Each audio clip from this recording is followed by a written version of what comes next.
high cost of diesel fuel. I've been farming for 39 years, and I've never experienced paying $6 for a gallon of diesel fuel. Last year, I was paying 200 and some odd dollars for a ton of triple 17 fertilizer. This year, I'm paying $1,200 a ton for the same amount of fertilizer. All of these are upfront costs for farmers and truckers who are hurting here as well. $1,200 to fill up a tractor trailer in this country. And we're facing inflation, and America's, the consumers, the American people, are going to feel the pinch when they go to the grocery store. The three major commodities, corn, wheat, and soybeans. Almost everything that you pick up in the grocery store has one of those three commodities in it. And when farmers are not planting crops, this year I reached out to the administration, the Biden administration, to plead with them to provide emergency loans for Black and other small farmers in this country. What's the response been? Did the Biden administration seem responsive to that? It hasn't been a good response. The president promised me a meeting last year in July. That meeting hasn't happened. And instead of reaching out to provide crop insurance, which is not helping me right now, I need a farm operating loan. We need emergency funding right now, and we need stronger markets in place. So we're paying for all of these upfront costs, but what am I going to actually sell my commodity for in October? Because corn, wheat, and soybeans are all commodity-driven crops here. So we need more help from the Biden administration. And we understand that he's busy with the war and all of these other issues, but America's farmers are hurting. And we need help, and we need it right now.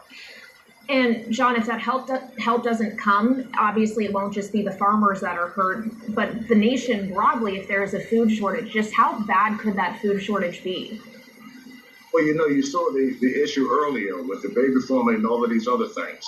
When you go into the grocery store, you're going to see more empty food shelves, and the commodities that we've been so welcome to in this country won't be there readily and available like it has for the past 50 years in the United States. We take food for granted in this country. We waste food, so the American consumer, the everyday mom and pop, the single mother who's struggling is going to go into the supermarkets, and she's going to feel the pinch of high cost of food. Because one, we're not helping farmers, and two, we have a region of the country in this world that's at war, which is Russia and Ukraine, where fertilizer comes from, and they need help. We provided them $50 billion in aid, but we didn't do anything to provide infrastructure for America's farmers. The top 10 banks didn't help us, and the top corporations such as Cargill and John Deere, instead of price gouging, they need to circle back and invest in America's farmers. John, yes, I mean, absolutely. The troubles in Europe, Ukraine, absolutely adding to higher prices as that source of wheat comes off the map. We do have a viewer writing in saying, do you think that it is worth this cost increase in order to protect Ukraine? What are your feelings on that?